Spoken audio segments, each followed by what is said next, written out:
논어, 인생 후반의 따뜻한 동행. 아침 햇살이 창문을 통해 들어오는 시간, 차 한 잔을 앞에 두고 앉아 있으면 문득 이런 생각이 듭니다. 지금 이 나이에, 이 순간에 내가 진정으로 알고 있는 것은 무엇일까? 젊었을 때는 모든 것을 알고 있다고 생각했는데, 이제 와서 보니 알면 알수록 모르는 것이 더 많다는 걸 깨닫게 됩니다. 이것이 바로 공자가 말한 배움의 참된 의미가 아닐까 싶습니다. 공자는 논어의 첫 장을 이렇게 시작합니다. 배우고 때때로 익히면 또한 기쁘지 아니한가. 하기 시습지 불영여로. 이 문장을 처음 들었을 때 많은 분들이 공부에 관한 이야기라고만 생각하셨을 겁니다. 하지만 예순을 넘기고 나니 이 말의 깊은 뜻이 다르게 다가옵니다. 배움이란 단지 책을 읽고 지식을 쌓는 것만이 아닙니다.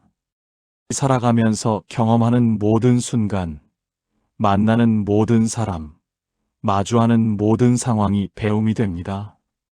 그리고 그것을 되새기고 곱씹으며 내 것으로 만들어갈 때 그 기쁨은 어떤 물질적 성취보다도 깊고 오래갑니다. 저는 요즘 동네 뒷산을 자주 오릅니다. 특별히 높은 산도 아니고 1시간이면 충분히 다녀올 수 있는 곳입니다. 그런데 신기하게도 매일 같은 길을 걸어도 늘 다른 풍경이 보입니다. 어제는 보지 못했던 들꽃이 오늘은 눈에 들어오고, 지난주엔 못 느꼈던 바람의 향기가 오늘은 코끝을 스칩니다. 이것이 바로 때때로 익힌다는 것의 의미가 아닐까요? 같은 것을 반복하되 매번 새롭게 발견하는 것. 이것이 인생 후반기를 살아가는 우리에게 필요한 자세입니다. 공자는 또 이렇게 말했습니다. 나는 15에 학문의 뜻을 두었고 30에 확고히 섰으며 40에 미혹되지 않았고 50에 천명을 알았으며 60에 귀가 순해졌고 70에는 마음이 하고자 하는 바를 따라도 법도에 어긋나지 않았다. 52지 천명, 62이순, 72종심 소욕불유구. 이 유명한 구절을 들으면 많은 분들이 공자의 경지에 감탄하시지만 동시에 부담감을 느끼기도 합니다. 나는 60이 넘었는데도 아직 귀가 순하지 않은데, 나는 70인데도 마음 가는 대로 살지 못하는데 하는 자책이 들기도 합니다. 하지만 여기서 우리가 놓치지 말아야 할 것이 있습니다. 공자조차도 각 단계마다 시간이 필요했다는 점입니다. 15부터 시작해서 70까지 55년이라는 긴 시간 동안 한 걸음 한 걸음 나아갔습니다. 우리도 마찬가지입니다. 지금 이 순간 완벽하지 않아도 괜찮습니다. 중요한 것은 멈추지 않고 계속 나아가는 것. 어제의 나보다 조금이라도 더 나은 오늘의 내가 되려고 노력하는 것입니다.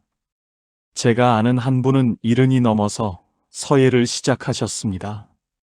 처음엔 붓을 잡는 것조차 어색했지만 매일 아침 1시간씩 연습하셨습니다. 1년이 지나고 2년이 지나니 이제는 제법 글씨다운 글씨를 쓰십니다. 더 중요한 건 그분의 표정입니다. 붓을 들고 먹을 갈 때, 종이 위에 한 획 한 획 그어나갈 때, 그분의 얼굴에는 깊은 평온함이 깃들어 있습니다. 이것이 바로 배움의 기쁨이 아닐까요? 논어에는 또 이런 구절이 있습니다. 온고이지신 가이위사이. 옛 것을 익히고 그것을 통해 새 것을 안다면 스승이 될 수 있다는 뜻입니다. 우리 세대는 참으로 많은 변화를 겪었습니다.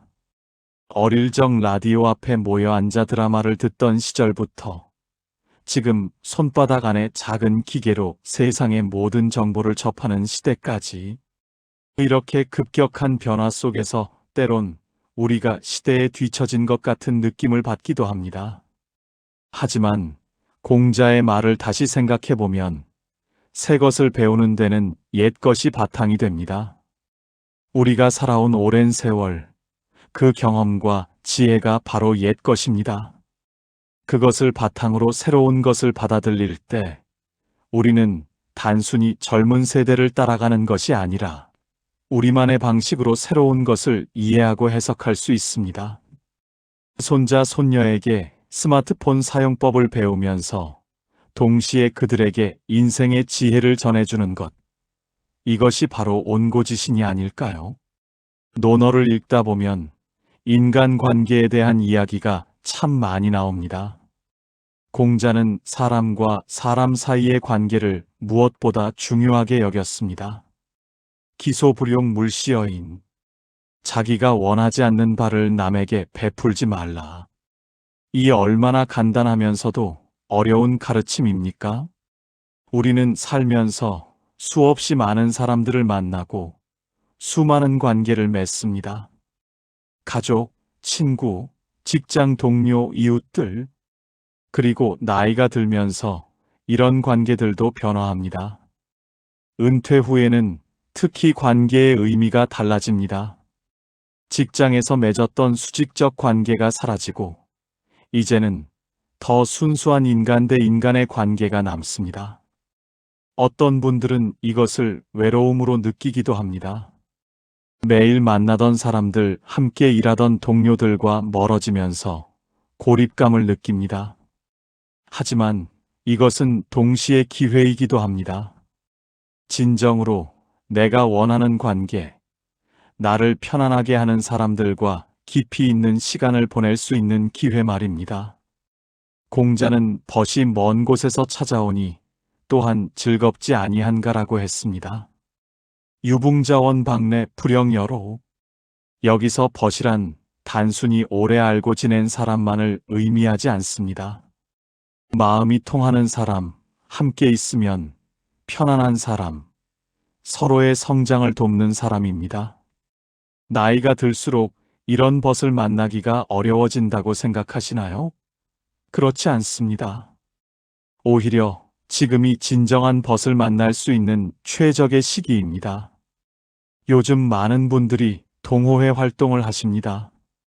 등산, 사진, 독서, 노래, 춤, 봉사활동 등 다양한 모임이 있습니다.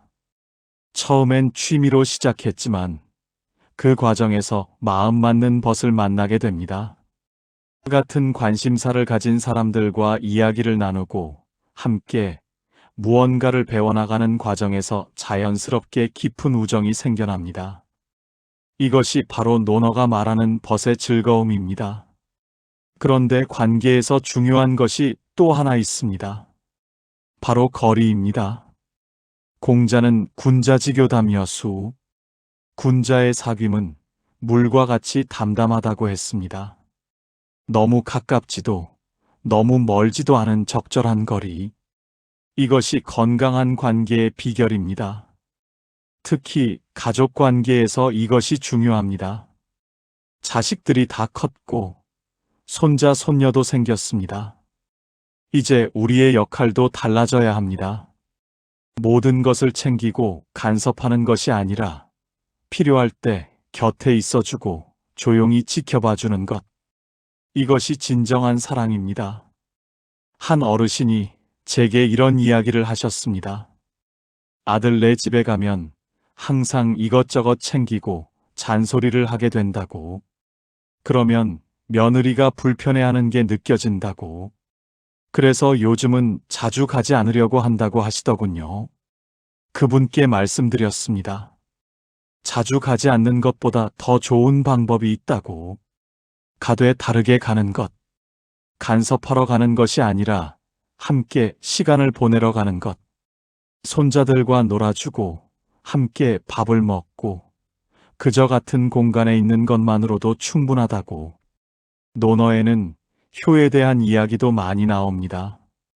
자식의 효도도 중요하지만 부모가 자식을 대하는 태도도 중요합니다. 부모는 자식이 멀리 나가는 것을 걱정하지 말고 다만 질병을 걱정해야 한다는 구절이 있습니다. 자식들이 각자의 삶을 살아가는 것, 자기 길을 가는 것을 인정하고 존중해 주는 것. 이것이 부모의 지혜입니다. 나이가 들면서 우리는 많은 것을 내려놓아야 합니다. 직장에서의 권위, 가정에서의 절대적 지위, 모든 것을 통제하려는 욕심.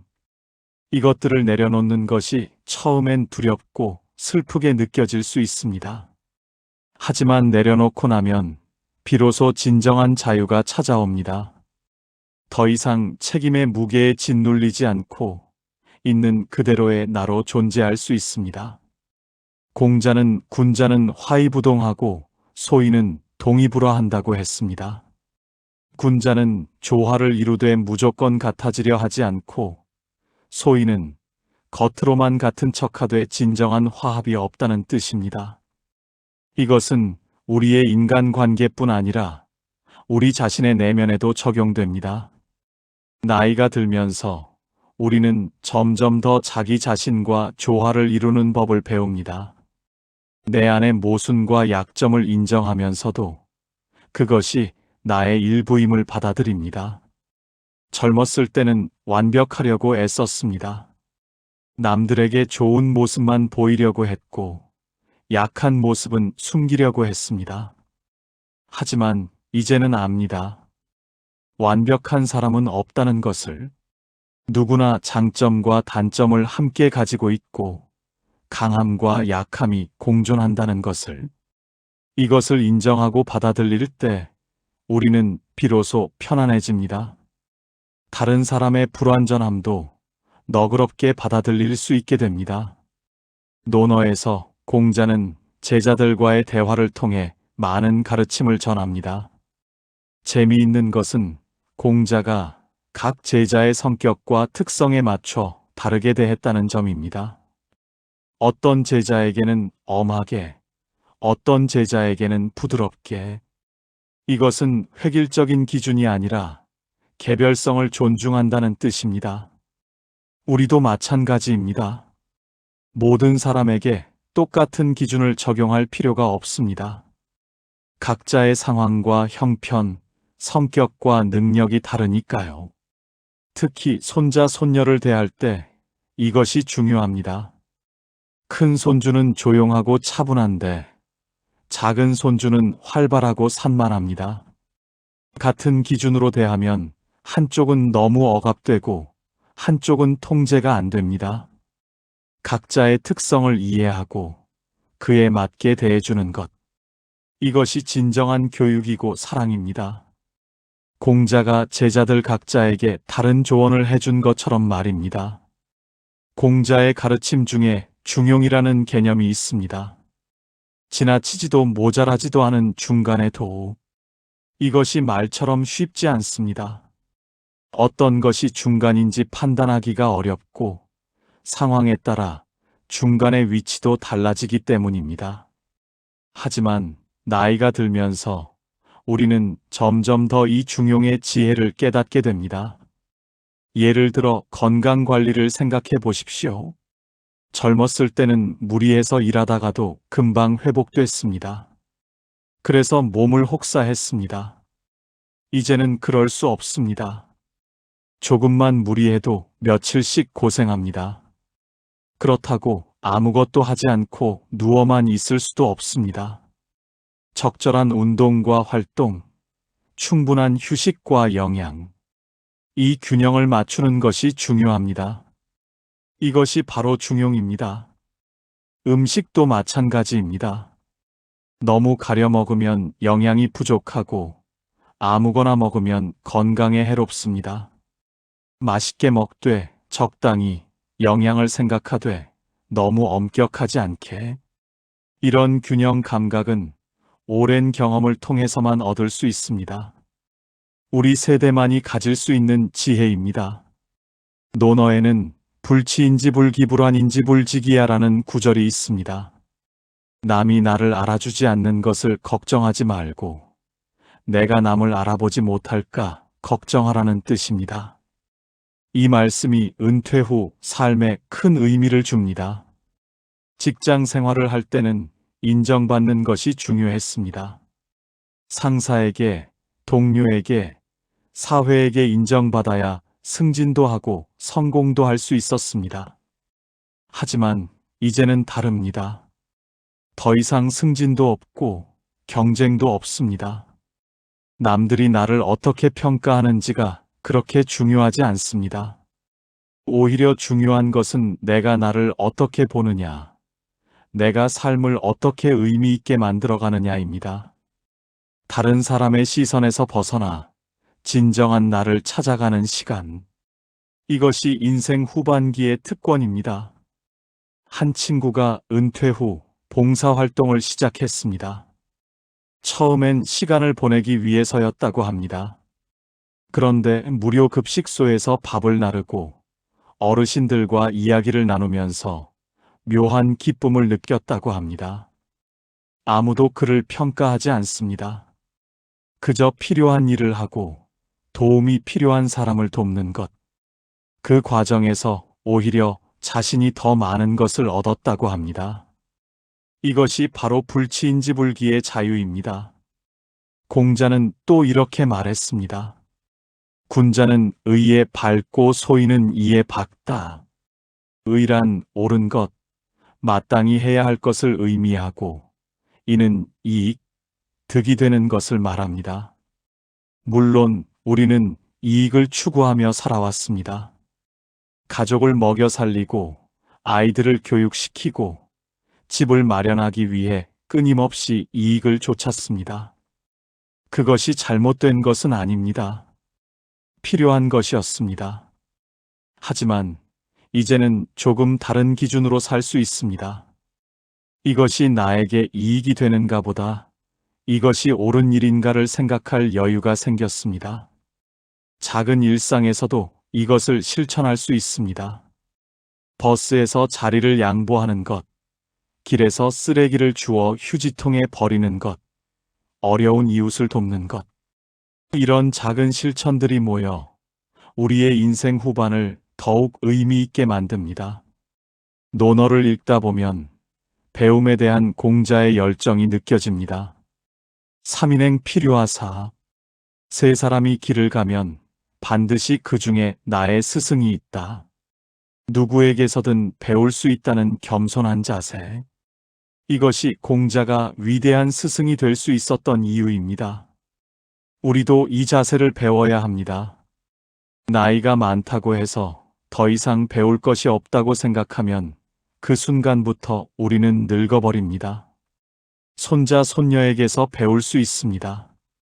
그들의 순수한 호기심, 새로운 것에 대한 두려움 없는 도전, 실패해도 다시 일어서는 회복력, 젊은 세대에게서도 배울 수 있습니다.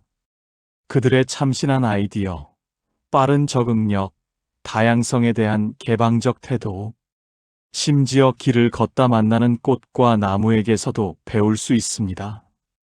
계절의 변화를 받아들이는 자연의 순리, 묵묵히 제자리를 지키는 나무의 인내. 제가 아는 한 할머니는 요즘 유튜브로 영어를 배우신다고 합니다. 80이 넘은 나이에 왜 영어를 배우냐고 물었더니 외국 손주들과 직접 이야기하고 싶어서라고 하십니다. 늦은 나이에 시작해서 완벽하게 할 수는 없지만 간단한 인사말이라도 손주들 언어로 해주고 싶다는 그 마음. 이것이 바로 배움의 진정한 의미입니다. 성적을 위한 공부가 아니라 사랑하는 사람과의 연결을 위한 배움. 공자는 지지자 부려 호지자, 호지자 불려락지자라고 했습니다. 아는 사람은 좋아하는 사람만 못하고 좋아하는 사람은 즐기는 사람만 못하다. 무엇을 하든 즐기면서 하는 것이 가장 좋다는 뜻입니다. 인생 후반기를 살아가는 우리에게 이것은 특히 중요합니다. 의무감으로 남들의 시선 때문에 억지로 하는 것이 아니라 진정으로 즐기면서 할 수 있는 일을 찾는 것. 어떤 분은 그림을 그립니다. 전문가처럼 잘 그리지는 못하지만 붓을 들고 캔버스 앞에 앉으면 시간 가는 줄 모릅니다. 어떤 분은 정원을 가꿉니다. 꽃과 나무를 돌보면서 계절의 변화를 온몸으로 느낍니다. 어떤 분은 글을 씁니다. 자신의 삶을 돌아보고 생각을 정리하면서 내면의 평화를 찾습니다. 무엇이든 좋습니다. 중요한 것은 그것을 즐기는 마음입니다. 논어에는 정치와 리더십에 대한 이야기도 많이 나옵니다. 정자정야. 정치란 바르게 하는 것이다. 이것은 비단 나라를 다스리는 사람에게만 해당하는 말이 아닙니다. 우리 각자의 삶에서도 적용됩니다. 바르게 산다는 것. 정직하게 살고, 떳떳하게 살고, 양심에 어긋나지 않게 사는 것. 이것이 얼마나 어려운 일인지 우리는 압니다. 살다 보면 타협해야 할 때가 있습니다. 완벽하게 정직하게만 살 수는 없습니다. 하지만 큰 틀에서 원칙을 지키려고 노력하는 것, 중요한 순간에 옳은 선택을 하는 것, 이것이 가능합니다. 나이가 들면서 우리는 점점 더 자유로워집니다. 더 이상 출세를 위해, 돈을 위해 양심을 굽힐 필요가 없습니다.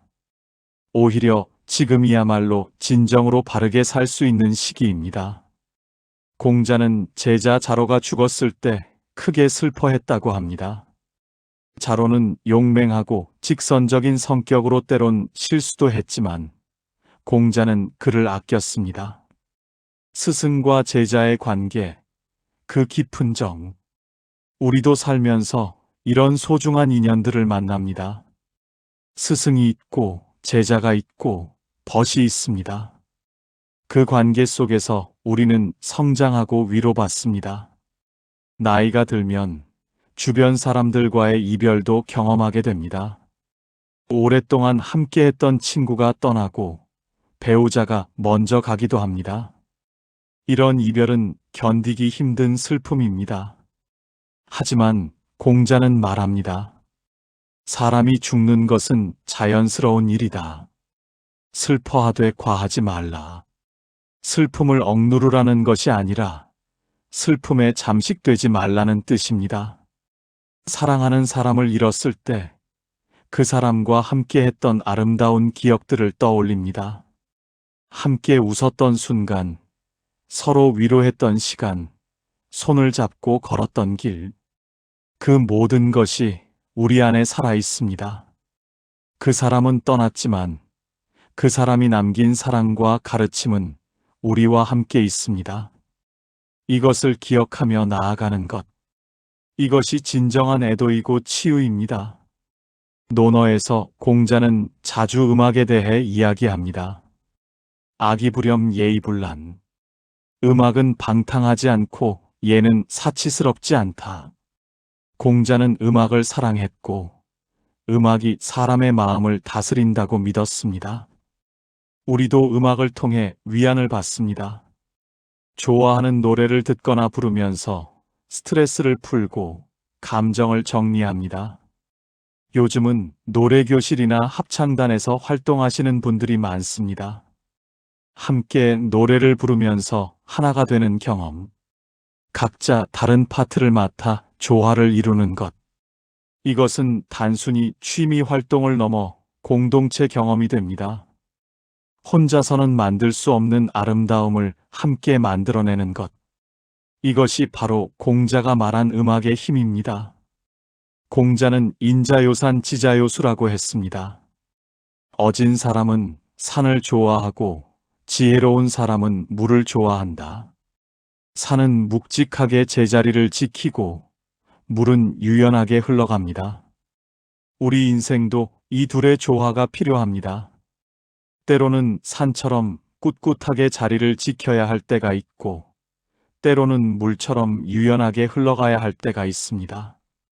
건강이 나빠질 때, 예전처럼 할 수 없는 것들이 늘어날 때, 우리는 좌절감을 느낍니다. 산처럼 굳게 버티려고 하지만 몸이 말을 듣지 않습니다. 이럴 때 필요한 것이 물의 지혜입니다. 변화를 받아들이고 새로운 방식을 찾고 적응하는 것. 예전처럼 빨리 걸을 수는 없지만 천천히 걸으며 더 많은 것을 볼 수 있습니다. 무거운 짐을 들 수는 없지만 가벼운 것들을 더 소중히 여길 수 있습니다.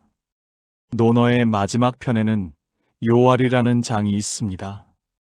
요 임금의 말씀으로 시작하는 이 편은 다시 처음으로 돌아가는 느낌을 줍니다.